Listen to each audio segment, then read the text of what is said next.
দেশের প্রথম বাণিজ্যিক ভিত্তিতে কুমিরের খামার গড়ে উঠেছে ময়মনসিংহের ভালুকা উপজেলার উথুরার হাতিরবেড় এলাকায়।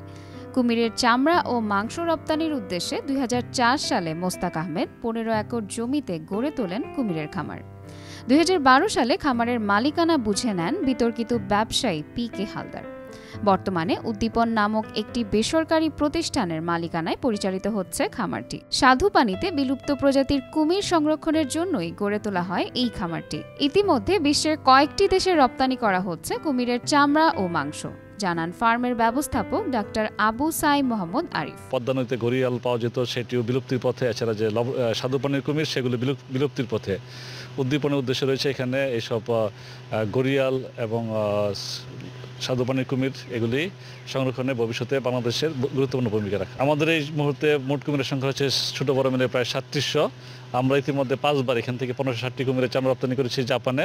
এছাড়াও ৬৭টি হিমায়িত কুমির রপ্তানি করা হয় জার্মানিতে। ভবিষ্যতে আমি পূর্বে বলেছি যে এখান থেকে চামড়ার পাশাপাশি মাংস এবং বাই প্রোডাক্ট রপ্তানি করা। বিশ্ববাজারে কুমিরের চামড়া, মাংস, হাড়, দাঁতের ব্যাপক চাহিদা রয়েছে। ফ্রান্স, জার্মানি, ইতালি, চীন, জাপান, দক্ষিণ কোরিয়া এবং স্পেন সহ বিশ্বের বিভিন্ন দেশে কুমিরজাত পণ্যের ব্যাপক চাহিদা রয়েছে। বৈদেশিক মুদ্রা অর্জনে এ ধরনের খামার ব্যাপক ভূমিকা রাখবে বলে জানান প্রাণী বিশেষজ্ঞ ডাক্তার হোসাইন। কুমিরের চামড়া, কুমিরের হাড়, ইভেন হচ্ছে কিছু কিছু আছে যেমন চায়না, কোরিয়া, ওরা কুমিরের মাংস খায়।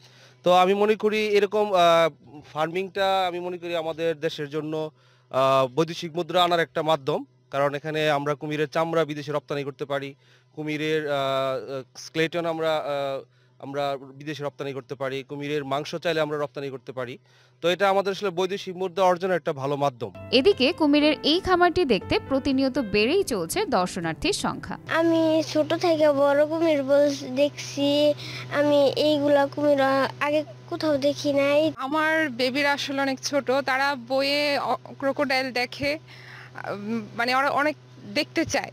তো আজকে আসলাম মূলত বেবিদেরকে দেখানোর জন্যই। তারা খুব আনন্দ পাচ্ছে ক্রোকোডাইল দেখে, তারা খুবই এক্সাইটেড যে এরকম তারা কখনো দেখে নাই। কুমির জীবন ভরা শুনছি আর কি বিভিন্ন মানুষের কাছ থেকে যে কুমির আছে কুমির, হ্যাঁ। তো আজকে ফার্স্ট টাইম আসলাম আর কি। তো আসলে বাস্তবে দেখলাম কুমিরগুলো অনেক ভালো লাগছে। আমার বয়সে পর্যন্ত মনে হয় কুমিরের এত বড় বড় কুমির আমি কোনো জায়গায় দেখিনি। বাণিজ্যিক ভিত্তিতে গড়ে ওঠা দেশে এত বড় বৃহত্তম কুমিরের খামার দৃষ্টি কেড়েছে দর্শনার্থীদের। বৈদেশিক মুদ্রা অর্জনে ভূমিকা রাখবে এই কুমিরের খামারটি, এমনটাই বলেছেন খামার সংশ্লিষ্টরা।